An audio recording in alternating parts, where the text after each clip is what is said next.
So our objective for this afternoon is to do question 7 of the Csec past paper. We are going to start by doing the sequence question. This is the question where it follows a pattern. It is the investigative question of the past paper, and it is a question where we can get more than 5 marks. So I'm going to show you how to achieve maximum marks in question 7. And if you get full marks in this question, well, that is even better. So I have 5 questions to do with you all from the very recent to January 2019. So we're going to start with that one first. The questions are a little bit mixed up, but nevertheless. A sequence of figures is made up by joining polygons with sides of unit length. The first 3 figures in the sequence are shown below. For 2 marks, the examiner is asking you to draw the 4th figure in the sequence. So if you follow the pattern, you will know that figure 1 has one of those pointy diagrams. Figure 2 has 2, figure 3 has 3, and well, figure 4 will have 4. So taking your ruler and your pencil and drawing it neatly, notice there are dashed lines in between. So we have 1, 2, 3. This one is a solid line. So this line actually is supposed to be about that. And we have our diagram. Drawing it as accurate as we could with a ruler and a pencil.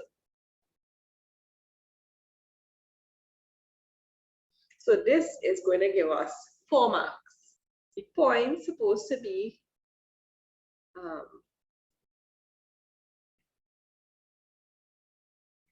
right, of unit length. So this is how the diagram is supposed to look. We would score 2 marks. So there's no reason why each one of you all should be able to not get that 2 marks. Let's continue. This is where we are interested in. This is where we are expected to fill out the table. Now, we are looking at figure 1, column 2, column 3. Figure 2, figure 3, and so on. These dots here means that you are not required to go from 3, 4, 5, and 6. That is what it means. Now, if we follow the pattern, we know that 5 plus 3 is 8, and 8 plus 3 is 11. That's all. Do you all see that pattern there? We add in 3. Are you all seeing that? Yes, miss. Right. So look at this. We start off with 1, then we go to 2, then we go to 3.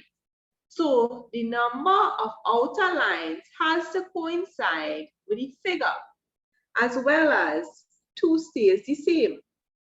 So for 6, I will add 6 plus 2, and 2 by 1 will give me 2. 2 by 2 will give me 4. 3 by 2 will give me 6. 2 by 6 will give me 12. Now, I need to work out for the perimeter for the 6th figure. The perimeter for the 6th figure. I can do it one out of 2 ways. So 3 gives me 11. 4 will give me 11 plus 4. 11 plus 3, 14. 5 will give me 14 plus 3, 17. And 6 will give me,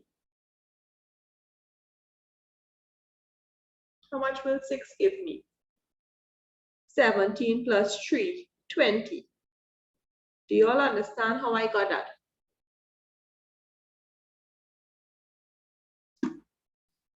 Do you all understand how I got this here and how I got this? Yes, miss. All right, so let's continue. So if you notice, we have to work out here now. We need to work out that. So an arithmetic series or an arithmetic sequence is one where we add a constant amount. So this follows an arithmetic sequence. This follows an arithmetic series or AP. The first number and the formula Tn is A plus D into n minus 1. The first number is 5. The number that I am adding throughout is 3. So I just need to work out this. 5 plus 3 by n is 3n minus 3. This will give me 5 minus 3 plus 3n. 5 minus 3 is 2 plus 3n. So here I will have 3n plus 2. Now this works as long as it is constant when we add from one number to the other. Let us see if our formula is correct. If n is 1, this would be 3 by 1 plus 2, which will give me 5. Yes, it is correct. Let us take n as 2. 3 by 2 plus 2. This is 3 2s are 6 plus 2 will give me 8. It is correct. Let us try it for 3. 3 multiplied by 3 plus 2 will give me 11. So my formula works.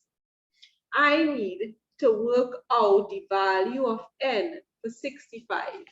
So therefore, 3n plus 2 will give me 65. I need to make n the subject. So I must eliminate plus 2. The opposite of plus 2 is minus 2.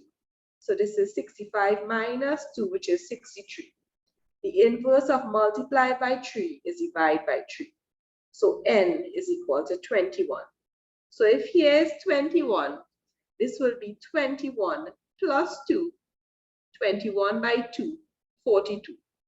And my formula, n plus 2 plus 2n. So I was able to work out all the parts of this question. Show that no figure can have a perimeter of 100 units.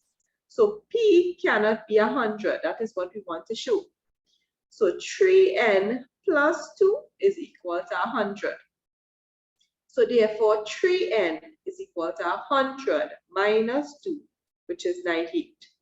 If we divide by 3, 98 divided by 3 will give me a decimal. This is 32.67. So therefore, P cannot be 100. So let us look back at the question. The first thing that was asked of us by the examiner was to draw the fourth figure in the sequence. From the pattern, I was able to find the nth figure, which is this. Because I notice that there's a common 2 we are adding.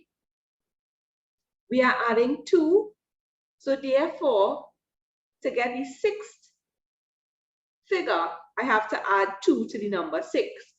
But if you notice, we are counting 2, 4, 6. So it is obvious that here will be 12. Also, I know that we are adding a common 3. So my first value of n must be 3 because I am adding 3. So that's supposed to give us a hint. It's supposed to start with 3n because 3n is the constant amount. So by plugging in the values in the formula, I have 3n plus 3. Here I am able to get 65 when n is 21. Right? In addition to that, show that no figure has a perimeter of 100 units. So this means that this is a decimal. It is not a whole number, so P cannot be 100. All right, so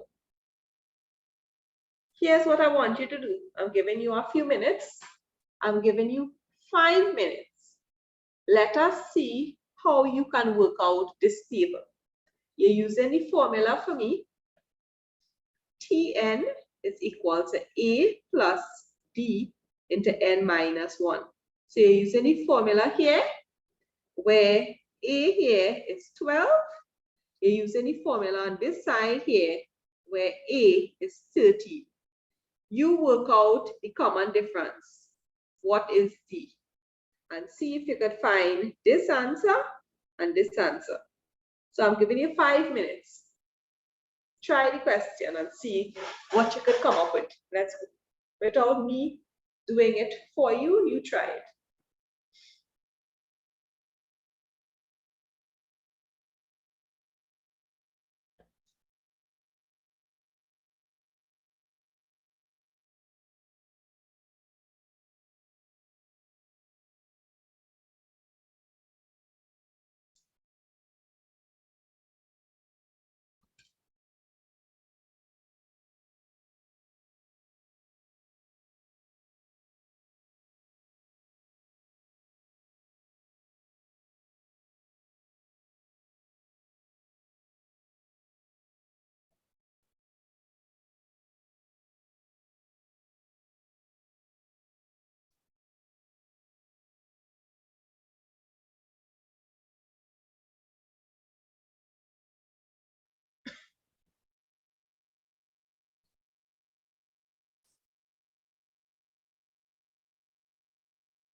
All right, let's go.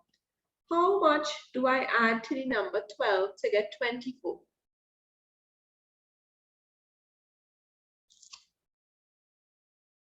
$12, not so? So I keep adding 12. So this would give me 60. Did you all get 60 there?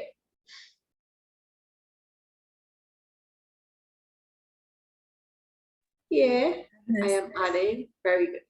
Here I am also adding 13. So this value here is 61. Yes?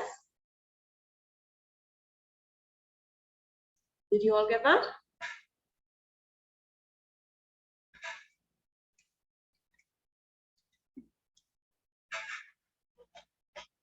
Did you all get 61? This is with 12. Did anybody get 61?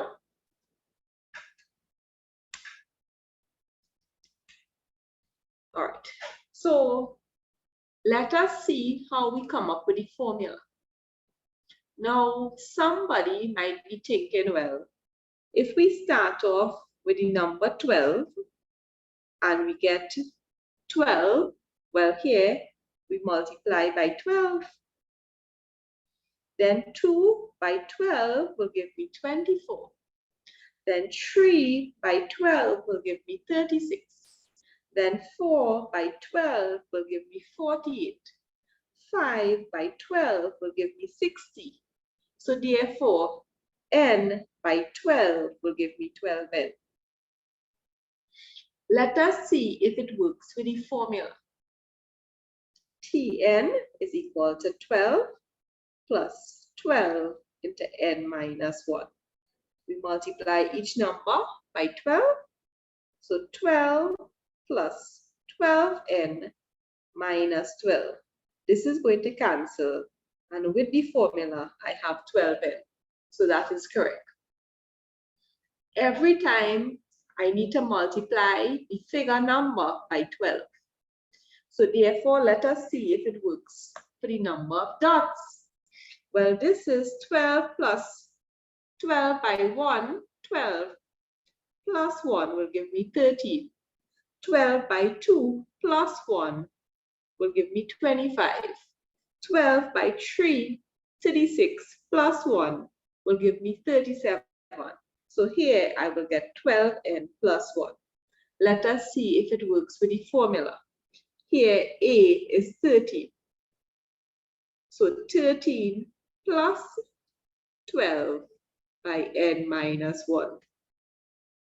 So 13 minus 12 plus 12n, which is 12n plus 1. So here I have the two values for n, right? Now I need to work out here and I need to work out here. So therefore 156 divided by 12 will give me 13. And here I know will be one more, which is 157.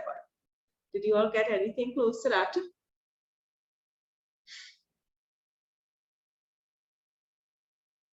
Yeah, miss. All right, so let's move to the next one. This part B says, the sum of dots in two consecutive figures were added. This information for the first three pairs are shown in the table below. So if we add figure 1 and figure 2, we will get 38. If we add figure 2 plus figure 3, we will get 62. If we add figure 3 and figure 4, we will get 86. They want us to find for figure 7 and figure 8. We're looking at the total number of dots. The total number of dots uses this formula. The total number of dots uses 12n plus 1. So for figure 7, we are using the formula 12n plus 1. So I am going to replace n with 7. So 12 by 7 plus 1. 12 sevens are 84 plus 1, 85. So work out for me for figure 8 using the formula. Go ahead.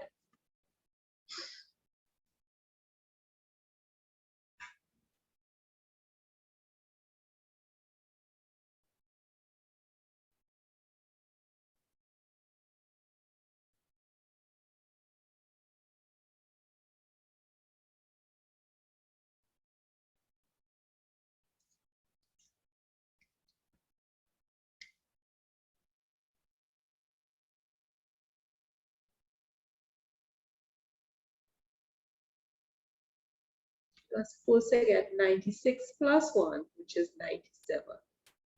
So when we add 97 plus 85, we will get 182. And having done that correctly, we will have scored 2 marks. We want to work out for figure n and figure n plus 1. So the formula is 12n plus 1. When n is equal to m, this will give us the same thing. When n is equal to n plus 1 now, we replace n with n plus 1. So we multiply everything in the bracket by 12. 12n plus 12 plus 1. So this will give us 12n plus 13. So when we add 12n plus 13 to 12n plus 1, we will get 24n plus 14. And that is my answer. So to work out questions like these is just a matter of substituting the value, the number for n. So wherever you see n, you replace it with a number. The constants, which are 12 plus 1, those stay the same because those constants have a numerical value, right? And as I emphasize again, question 7 is an easy way for us to get some marks. So take down what you need from the screen and let's move to the next question.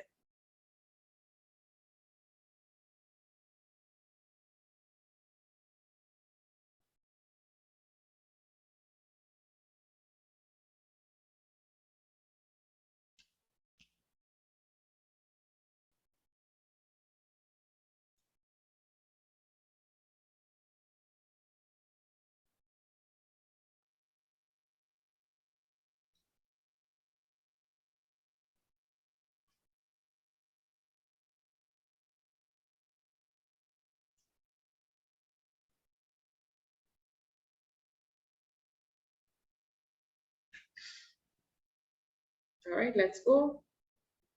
Before I do this one, I want to do the 2021 here. Now, take a few minutes. I'm giving you 5 minutes to see what you can work out in this question.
All right, I'm sure by now you were able to get something done in the question. So figure 4 has 4 of those triangles set up. So it should look like,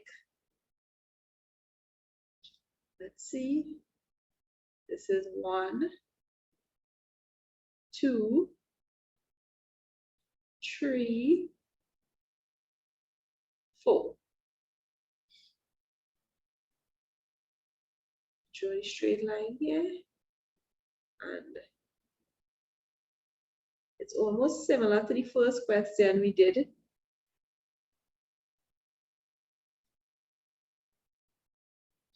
So I am sure that you all would have been able to score this 2 marks, right, by having drawn the 4th figure in the sequence. Now, let us go to the number of lines and the perimeter. This is an investigative question. It is the pattern question, also known as the sequence question.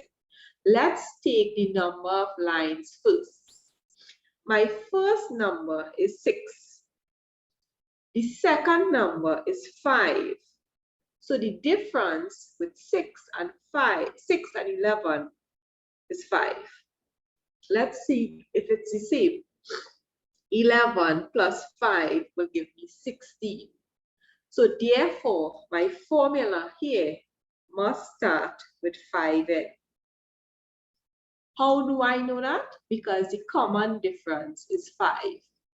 So 5 by 1 will give me 5 plus how much to give me 6? 5 plus how much will give me 6? 1. So therefore, let's see for this one. 5 by 2 plus 1 will give me 11. So my formula is 5n plus 1. Did anybody get that?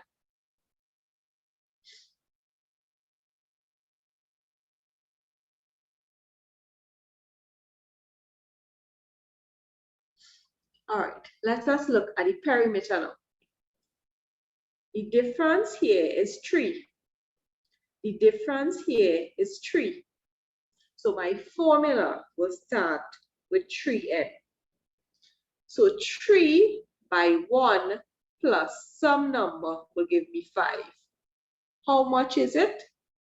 3 by 2 now plus some number will give me 8. And 3 by 3 plus some number will give me 11.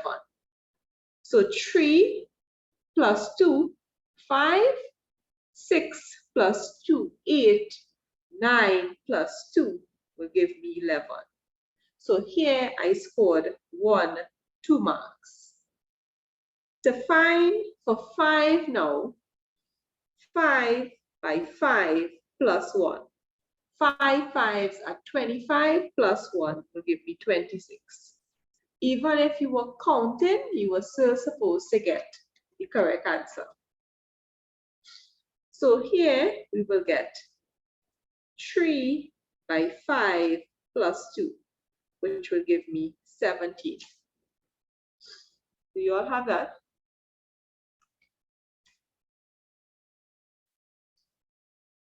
Yes. So we would have gotten 2 marks, 2 marks, that's 4, and 2 6. Let's see if we get the other 2 marks. 66 now. Well, we can take this formula, 5 multiplied by some number plus 1 will give me 66. What is that number? 5n is equal to 66 minus 1, which is 65.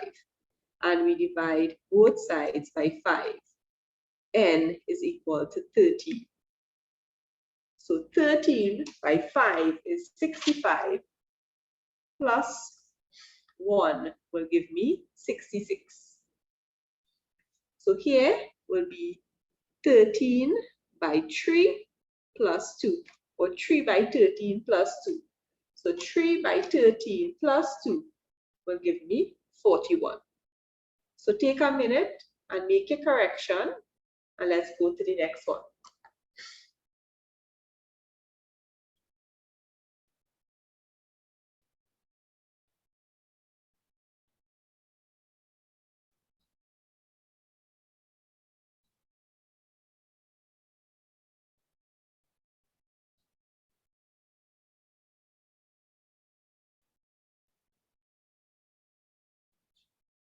Because it is the constant amount that goes first, 5n. This constant amount goes first, 3n. So 3 by 1 plus something will give me 5.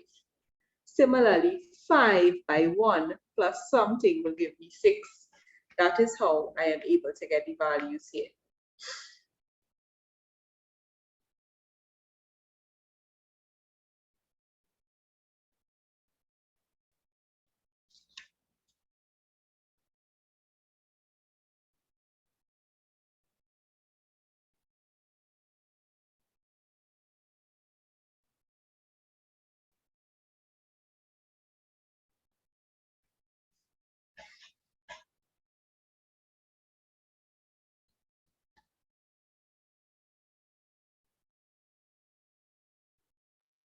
Write a simplified expression in terms of n for the difference between the number of lines and the perimeter.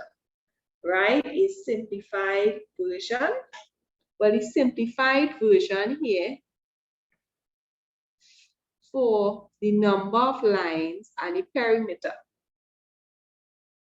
So therefore, D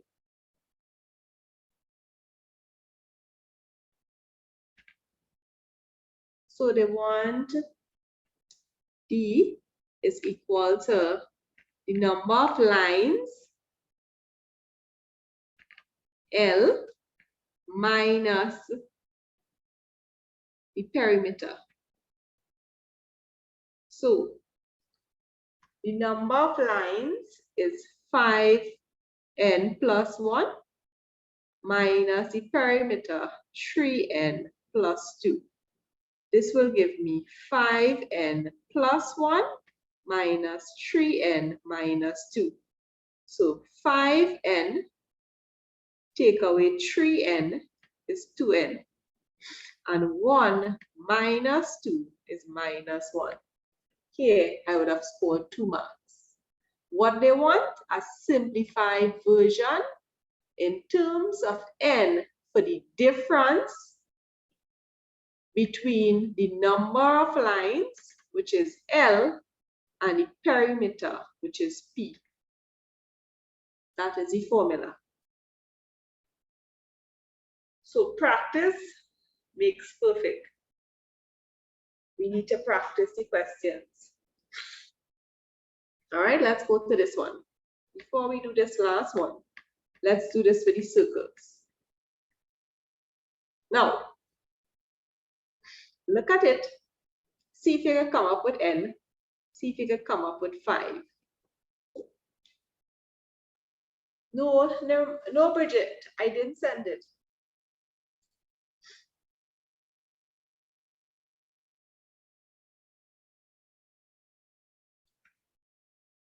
All right, so let's start. I'm giving you 5 minutes. See what you could do for this question. See if you could follow the pattern. At least you're supposed to be able to work out the value for the number of dots for 5. Right? So see what you could come up with.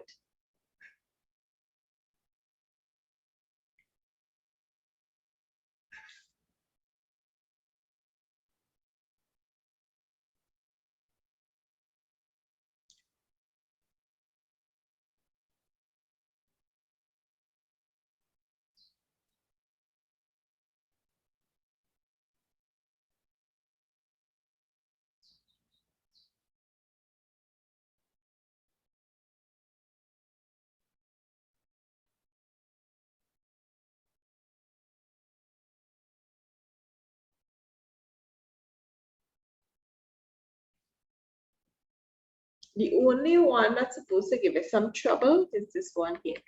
So see if you can work out all of that.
All right, let's see what you have. So 5 plus 4 will give me 9. 9 plus 4 will give me 13. So it is obvious my formula must start with 4n. So 4n, 4 by 1 plus something will give me 5. 4n plus 1. 4 by 2 plus some number will give me 9. My formula is 4n plus 1. So here I am supposed to get 21. Did you all get that?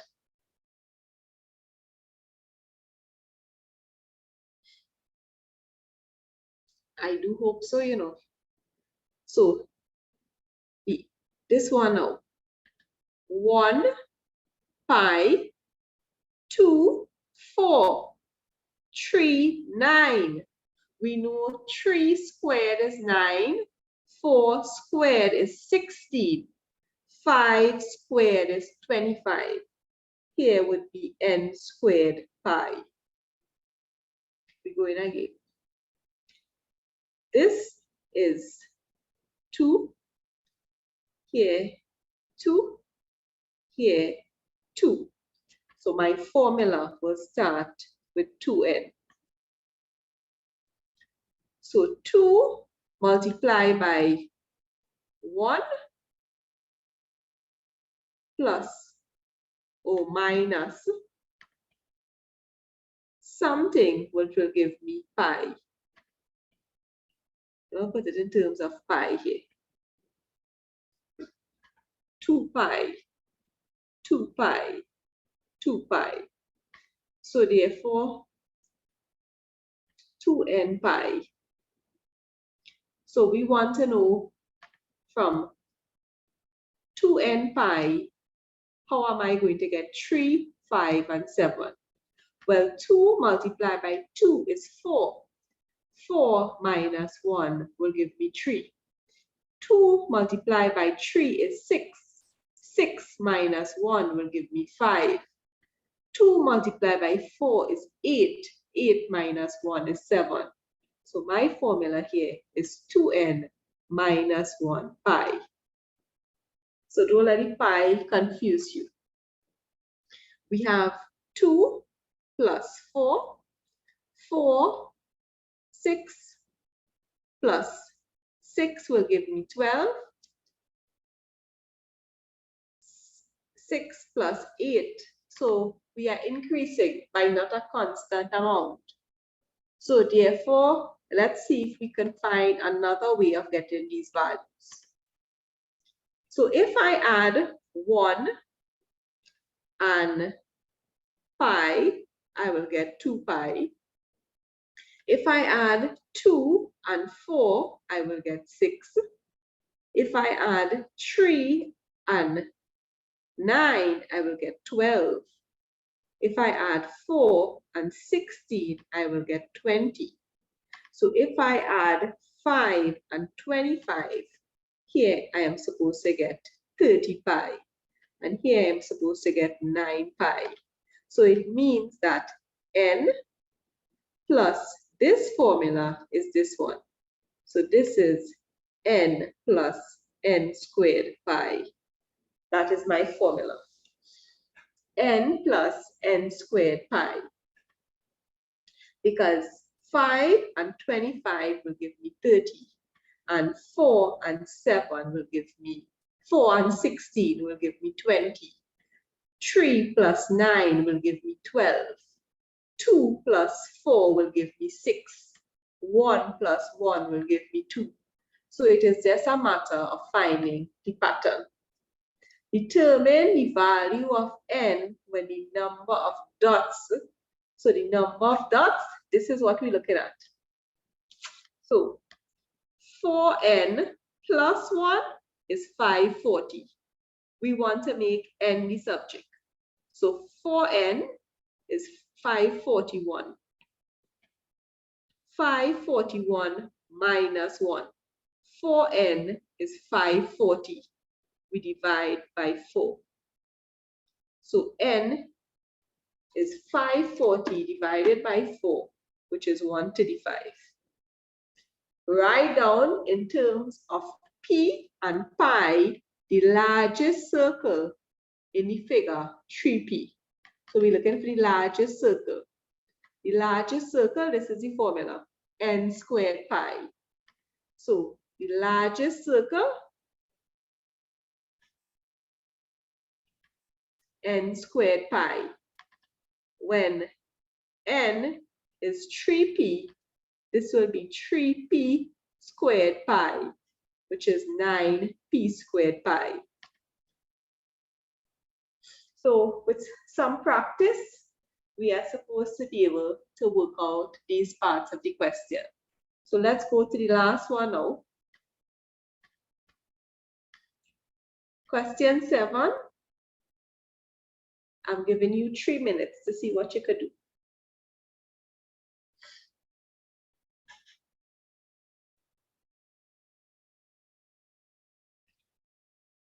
This is taken from January 2019, I believe.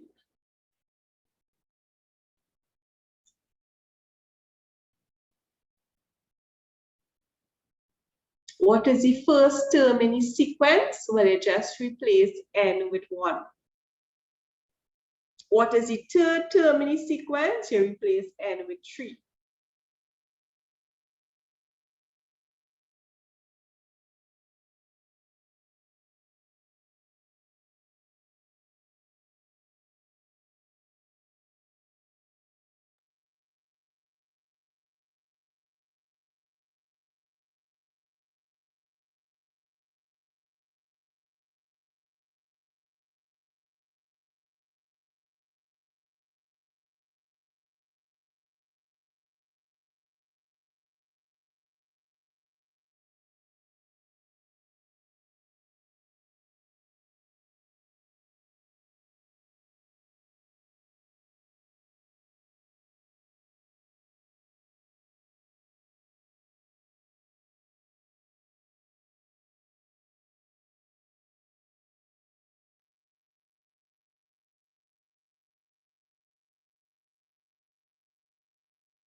All right, let's see what you have.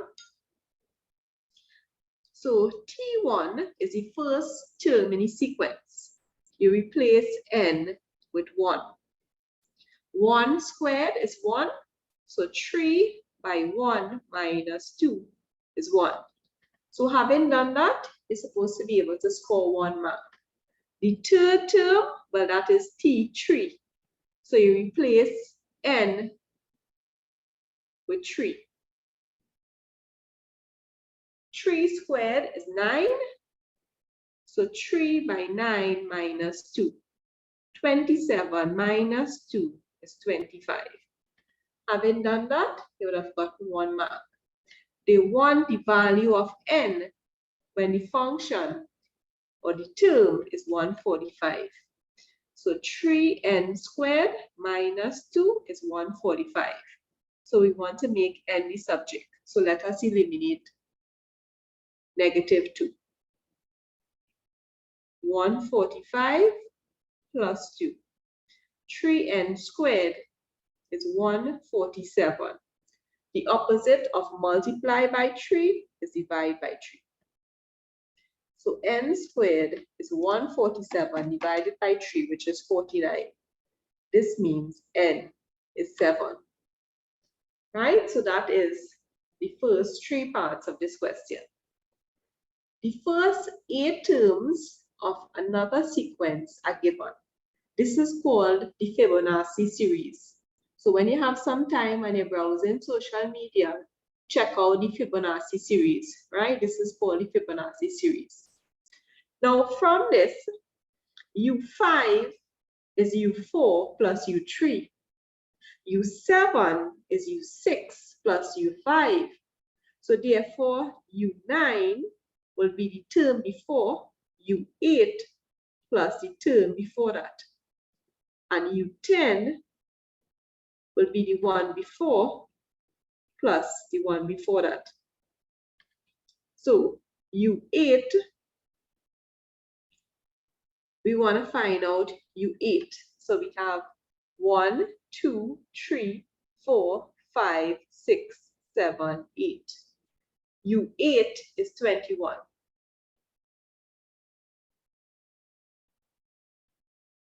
So this will give us 21 plus U7, which is 30. 21 plus 30 is 34. U9, well, U9 is 34. We worked out that. So 34 plus U8, which is 21. This will give us 55. 55 and 34, right? 55 and 34. Now, that was part 1. They ask us to find those two terms. Which term in the sequence is U18 plus U19? Well, if we have U19 plus U18, and this goes 5, 6, 7, this goes 3, 4, 5, this goes 7, 8, 9, this goes 8, 9, 10, then this will go 18, 19, 20, right? Show that U20 minus U19 is equal to U19 minus U17. Show that U20 minus U19. So U20 is U19 plus U18 because it goes 18, 19, 20. And U19 will be U18 plus U17. You see how we one step closer, 17, 18, 19. So if we subtract this now, we will get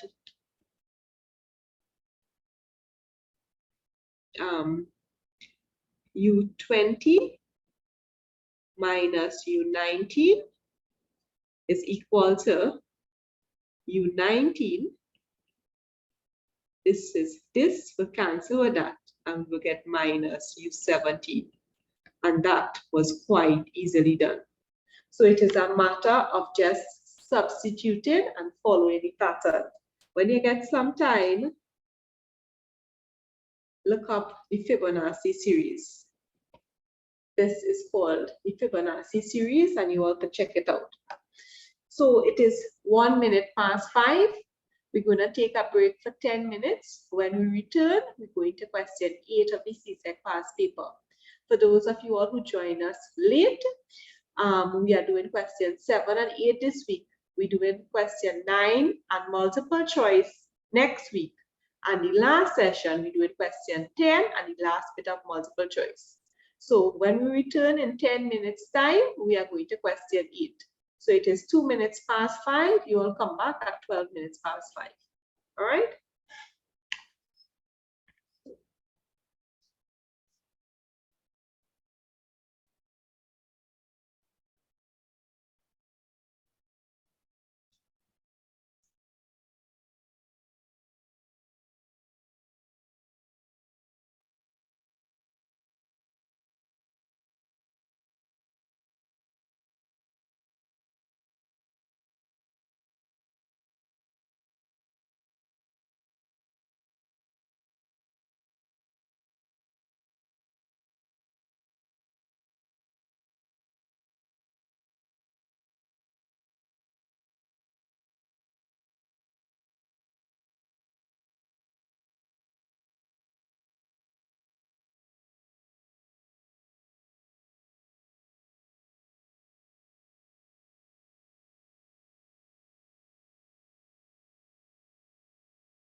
All right, have you all returned?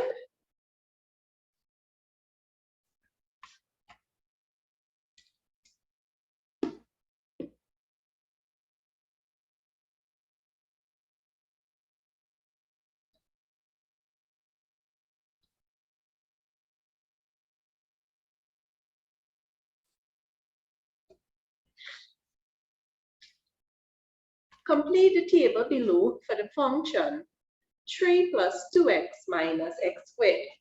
So some of the values in the table have already been included for you. However, for 1 mark, you are expected to find the f of x value for when x is minus 2. So f of minus 2, 3 plus 2 by minus 2 squared. If we put everything in the calculator, we could work it out. Or 3 minus 4 minus 4. This will give us minus 5. So if you have difficulty working out questions with the negative signs, put it in the calculator. The next one we want to work out is f of 2. 3 plus 2 by 2 minus 2 squared. 3 plus 4 minus 4. This will give us 3. So for 1 mark, that wasn't so bad. They also ask us to complete the grid below. So 2 values were missing, and it's 2 marks. So let us put in -2, -5, -2, -5. This is one of my values here. And the next one was 2, 3. So this is what we call a parabola, where the minimum, the turning point, it is U-shaped, and it has a maximum point because here the x term is negative. So let us see how best we can draw this quadratic curve.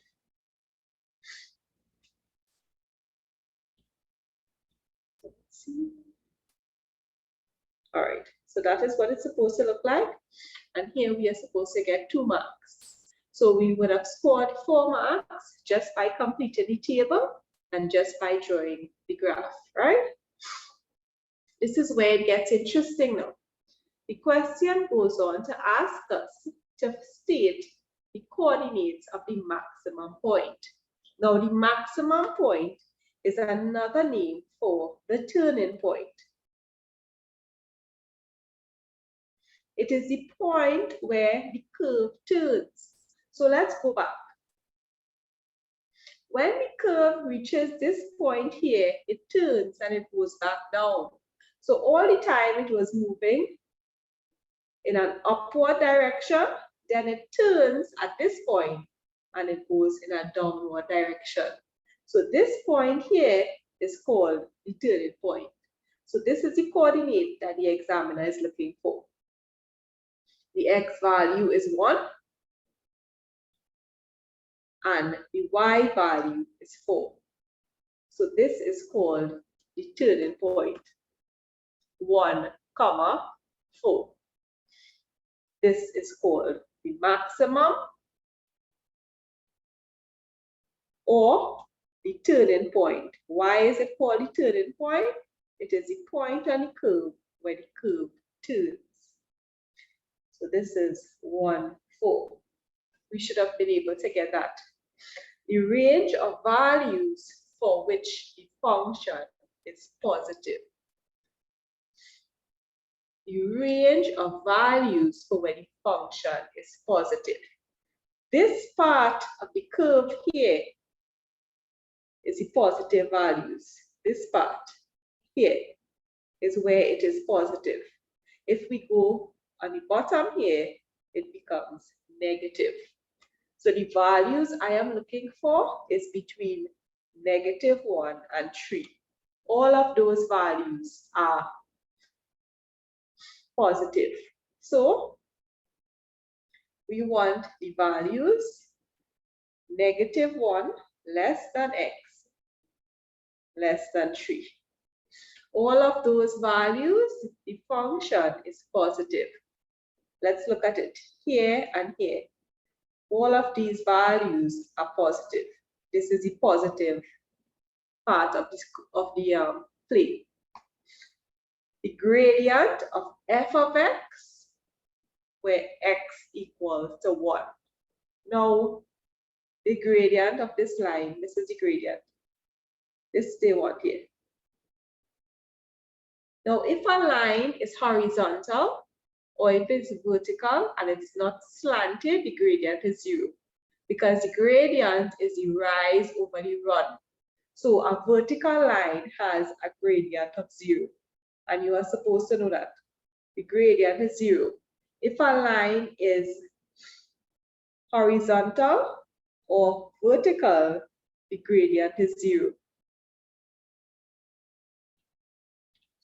So only if a line is slanted, we have a change in y and a change in x. Here we have a gradient. This, the gradient is 0. And here, the gradient is 0.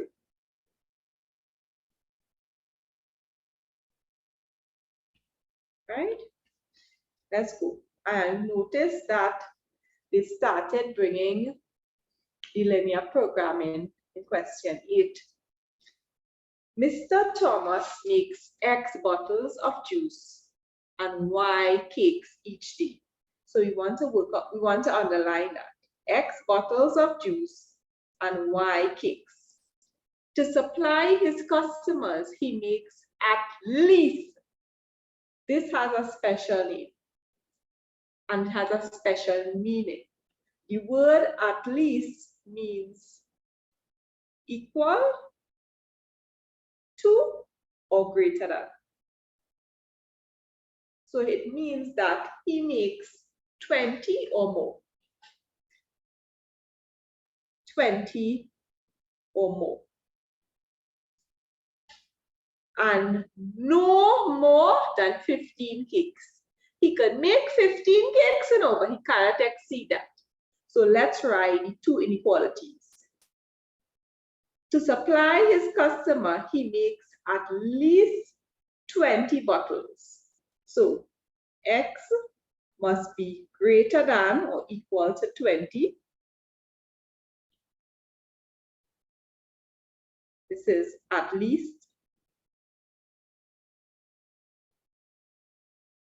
This is my first equation. The second one now. No more than 15. It means that he can make 15 cakes, or he can make less than 15, but he can't exceed it, right? So once you are familiar with the meanings, you're supposed to be able to work out that. Each day, Mr. Thomas uses $163 to make juices, to make the bottles of juice and cakes.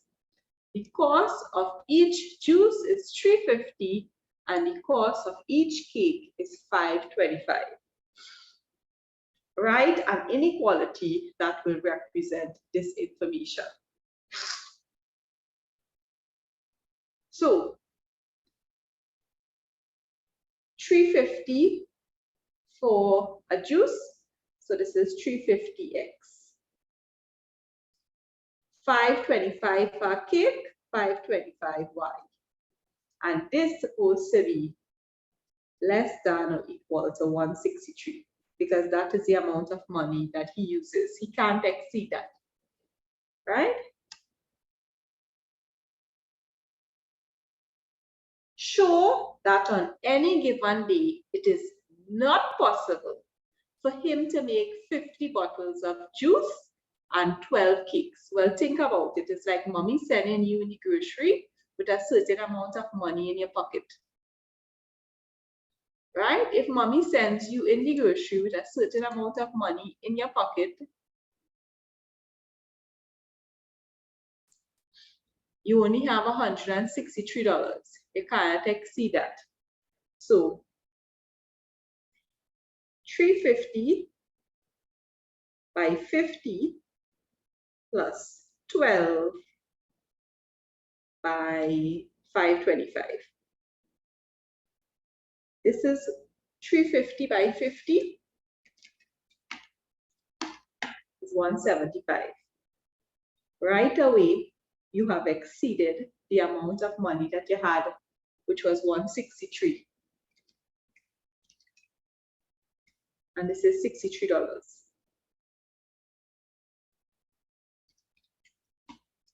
This is 238. Since 238 is greater than 163, Mr. Thomas cannot make 50 bottles of juice and 12 cakes.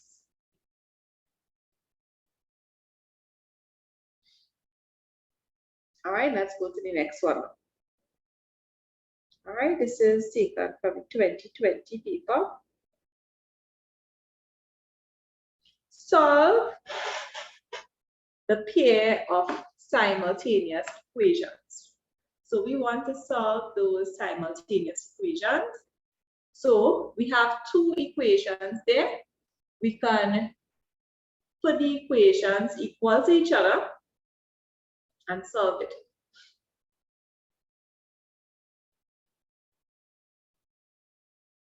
So if you notice, this is equal to x and this is equal to x. So we can write y squared plus 2y is equal to 11 is equal to 5 minus 3y. We want to put the equation equal to 0. So we have to move the terms on the right-hand side to the left-hand side. And then on moving the terms, the sign changes. So y squared plus 2y plus 3y plus 11 minus 5 is equal to 0. This will give me y squared plus 5y plus 6 is equal to 0. And this is just a matter of finding two values which multiply to give 6 and add to give 5. The factors of 6, 1 by 6 and 2 by 3. We want two values which multiply to give 6 and add to give 5. I will choose this. So this will give me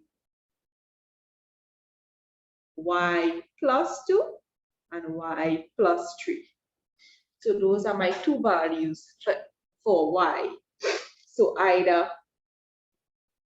y plus 2 is equal to 0, where y is negative 2, or y plus 3 is equal to 0, where y is negative 3.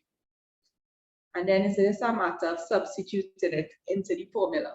So you're substituting y is negative 2 into this equation 2. You will get x is equal to 5 minus 3 by minus 2. So x is equal to 11.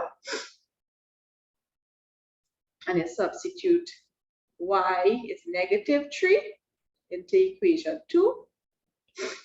X is equal to 5 minus 3 by minus 3. X is equal to 14. So here I have solved the equation. It's a quadratic, so we're supposed to get two values. Two values for x and two values for y. So let me pause in case you want to take down anything before we go further.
All right, so this is called completing the square. So by now, we are aiming to pass exams in 2022 with limited time. So I will just give you the formula and you can learn it off. H is B over 2A and K is 4AC minus B squared over 4A. So now we just have to learn it. Here, A is 4. So this is AX squared plus BX plus C. B, negative 8 and C, negative 2. So let's work out H. Minus 8 over 2 by 4. So this will give us minus 8 over 8, which is negative 1. K now, 4 by 4 by negative 2 minus 8 squared over 4 by 4. So let's work it out. 4 by 4 by 2 will give me minus 32 minus 64 over 16 minus 32 minus 64 divided by 16, we will get negative 6. So just put in the values now. We want it in this form. So just put in the values. Look, put it in. So how much is A? A is 4. How much is H? Negative 1. Squared. K is minus 6. So this is the easiest method of completing the square. So let me pause and you take it on. But you see this here and this, write it down in your book somewhere. You need to learn that.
Let's go.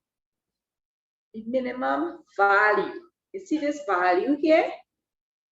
This value for K, that is the minimum value. And if you notice, there's 1 point. The minimum value is negative 6. And the equation for the axis of symmetry, you put this equal to 0. So x minus 1 is 0. So the equation of symmetry is x equal to 1. You solve for x. The speed time graph below, not drawn to scale, shows the journey of a car over 40 minutes. They are asking you to work out the acceleration for the stages, stage 2 and stage 3. So if you notice, stage 2 is a horizontal line. It doesn't have any increase in y or increase in x. So at stage 2, the acceleration is going to be 0.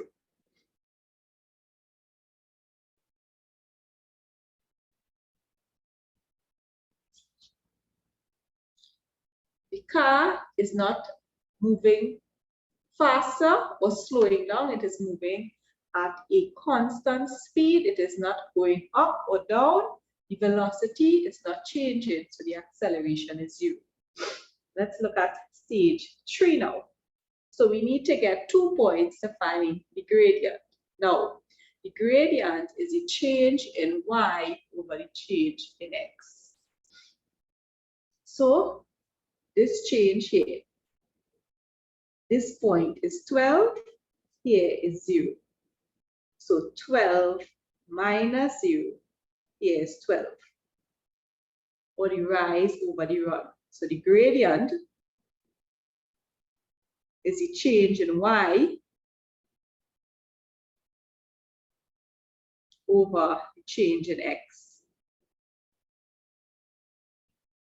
So this change on top is 12. Then we have this change here. 32 minus 40. So this is 12 over minus 8, which is minus 3 over 2. So the car is decelerated. So that deceleration is negative acceleration. Remember, if you are going downhill, you cannot accelerate, you are moving downwards. Hence, the acceleration. So the acceleration is a negative deceleration. So this is negative 3 over 2, which is 1.5, or 3 over 2, right? All right, let's look at this. This one is taken from the 2021 paper. The straight line graph intersects the x-axis at P and the y-axis at Q. Now, if a line intersects the x-axis at P, let us draw a graph. This is x, this is y. If a line cuts the x-axis at P, it only has a y value, because on the x-axis we only have y values. So the coordinates will be something 0. If it cuts the y-axis at Q, therefore it has a y value, x is 0, because on the y-axis we only have y values. So if x is 0, x is equal to 5 minus 3y. So therefore 3y is equal to 5. We divide by 3. Y is 5 over 3. Now, if y is 0, therefore x is 5 minus 0. This is 5, 0. So P has the coordinates 5, 0 and Q 0, 5 over 3. The reason being is that when a line cuts the x-axis, it only has x values. When it cuts the y-axis, it only has y values. So we need to remember that. I can't emphasize that more. And I have seen questions like this come in more and more regularly.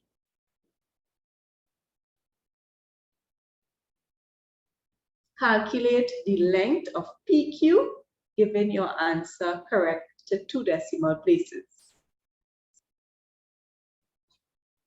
So the formula for length of PQ is square root, and you need to learn this formula. It's not found anywhere in the booklet. x2 minus x1 squared plus y2 minus y1 squared. What it is, you just subtract the 2 x values, square it. Subtract the 2 y values and you square it. 5 minus 0 squared and 0 minus 5 over 3 squared. So this will give us 25 plus 25 over 9. And we find the square root of that. The square root of 25 plus 25 over 9, we will get 5.27 to 2 decimal places. 5.27. All right. R is the midpoint. So the midpoint, we add the 2x values and we divide by 2. And we add the 2y values and we divide by 2. So it's 5 and 0. And 0 and 5 over 3. So this will give us 5 over 2 and 5 over 6. That is my midpoint. The function is defined as follows. Determine the coordinates of M and N. So this is just like a question like what we did just now. We have to put x squared minus 2x minus 1 equal to 5 minus x. We need to move all the terms from the right-hand side to the left-hand side. X squared. In moving this now, it becomes positive. Just give me a second.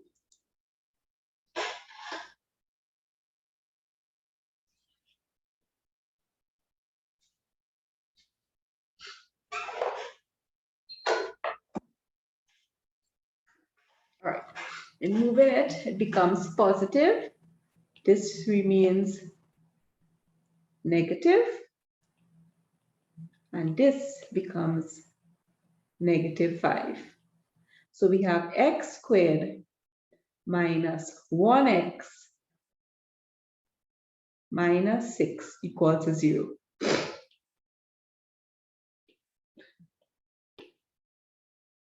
Now, look at this. We need to find two factors, which when multiplied together will give me negative 6. And when we add them, we will get negative 1.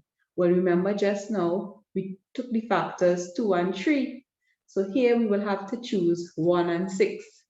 And since we want negative 1, here will be negative 6 and positive 1. Let's see if that works.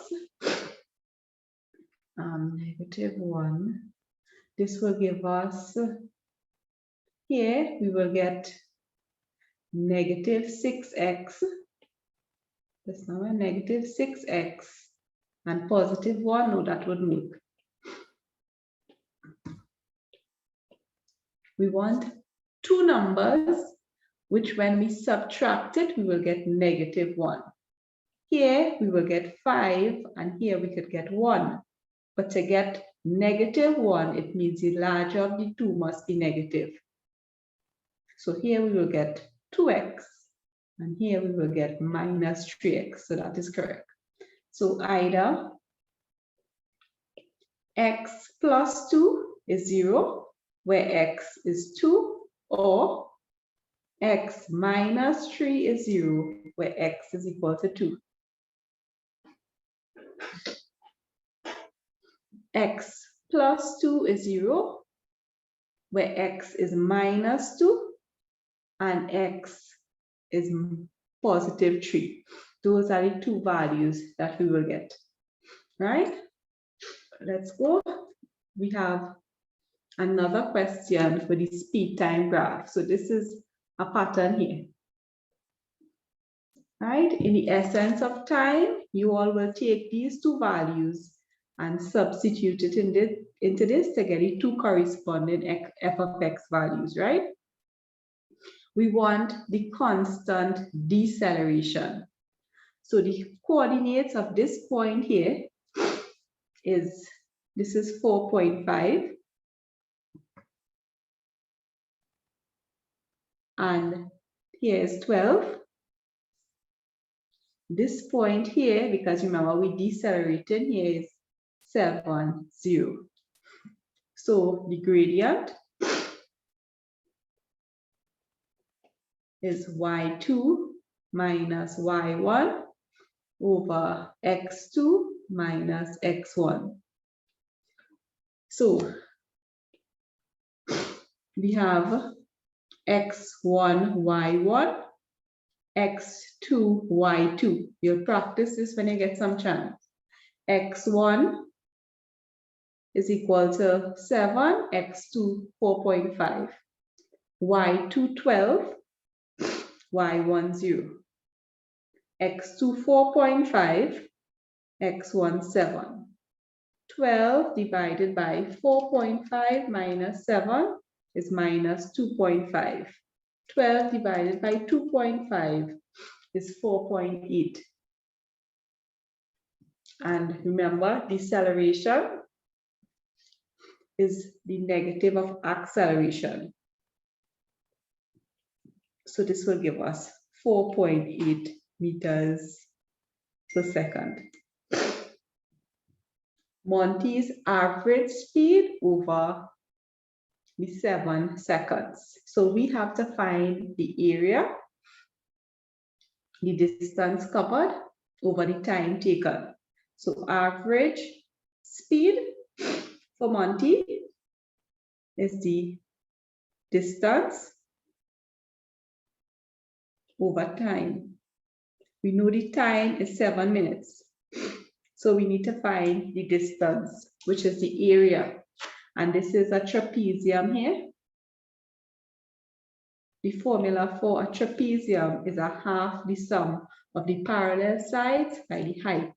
So a half, this is 4.5 plus 7. So now look at it. 4.5 plus 7 multiplied by 12. So 4.5 plus 7 multiplied by 0.5 multiplied by 12 will give us 69. So the average speed is 69 divided by 7, which is 9.86 meters per second. So you practice those questions. Now this one I want to do with you all before we finish. This was taken from the paper that you all wrote. This is the 2021 July paper. Let's go through it and see what it says.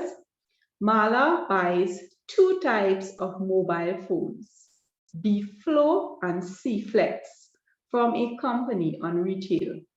One B Flow company phone costs $60, while one C Flex costs $80. She buys X number of B Flow phones and Y number of C Flex phones. Marla must not spend more than $1,200. So it means the number of B phones, and that is X, plus the number of C Flex phone, which is Y, must not be less than $1,200. But the cost of one B Flow phone is 60. So that is 60X. And the cost of one C Flex is 80. So 60X plus 80Y must be less than or equal to 1,200. Why must it be less than or equal to 1,200? Because that is all the money that Marla has available, right? The number of B Flow phones must be greater than, so Y B Flow phones, which is X, must be greater than or equal to the number of C Flex phones, which is Y. So use the information given in the question. X must be greater than or equal to Y. Represent the 2 inequalities on the grid below. Label as R the region which satisfies both inequalities for 4 marks. So we could divide by, let's say, 60. Let's divide by 10. We will get 6 plus 8, 6x.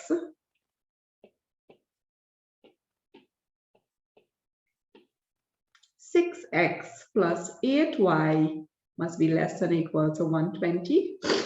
We could also divide by 2. So we will get 3x plus 4y is less than or equal to 60. Right? So we could divide to make the equation a little smaller. So we could use this instead of using the 1200. So we want 2 inequalities that satisfy the common region. So the first one, we have 3x plus 4y must be less than or equal to 120, must be less than or equal to 60. And we have x must be greater than or equal to y. Well, this is the line here, x and y equal. So this is the line here.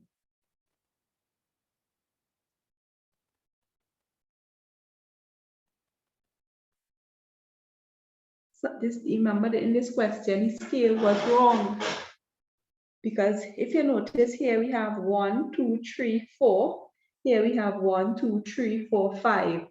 So the scale was a little bit off on this question, right? So if you attempted it, probably they would have given you some marks. So y is equal to x. That is the first line. The next one we want to show, we want this line.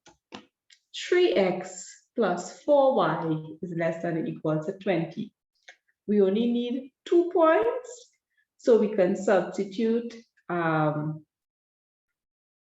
x is 0. Let's substitute x is 0.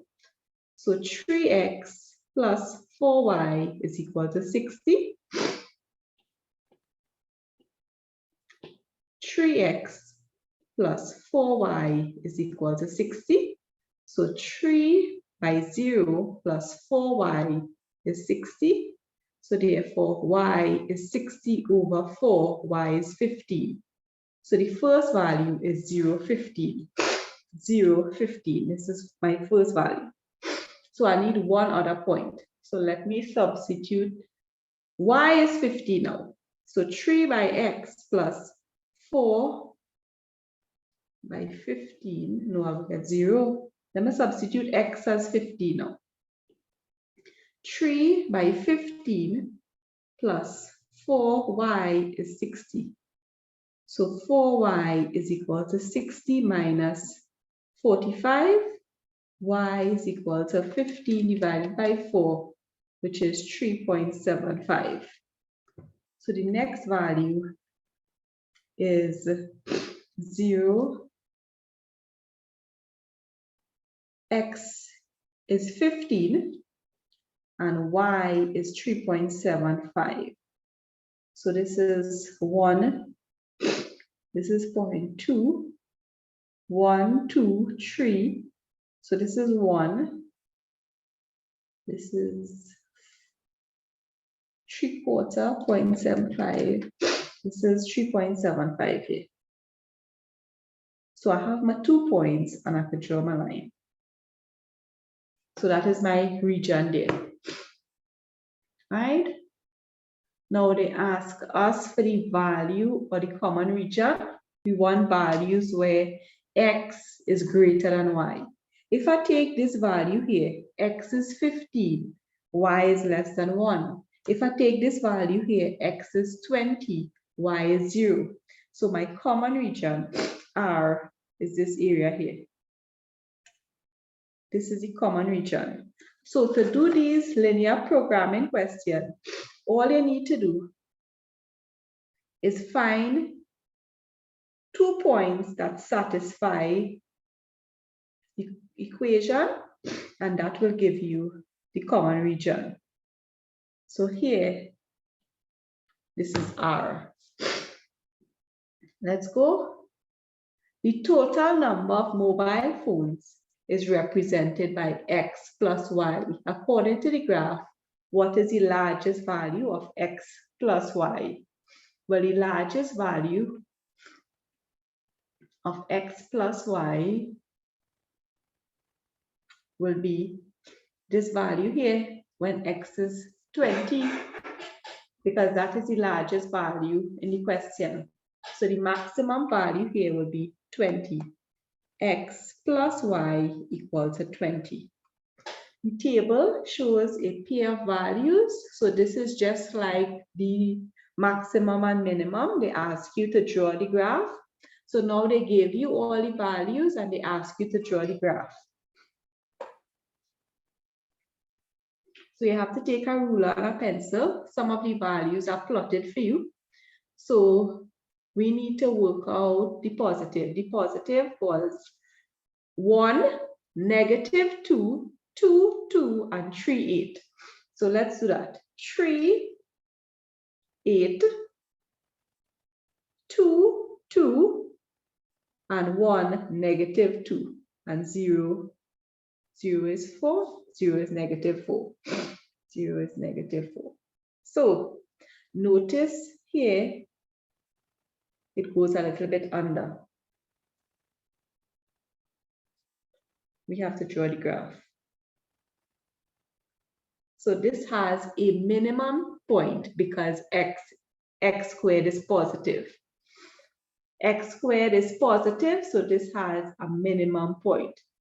So we are asked to find the minimum or maximum point. So they simply want the value here, this value.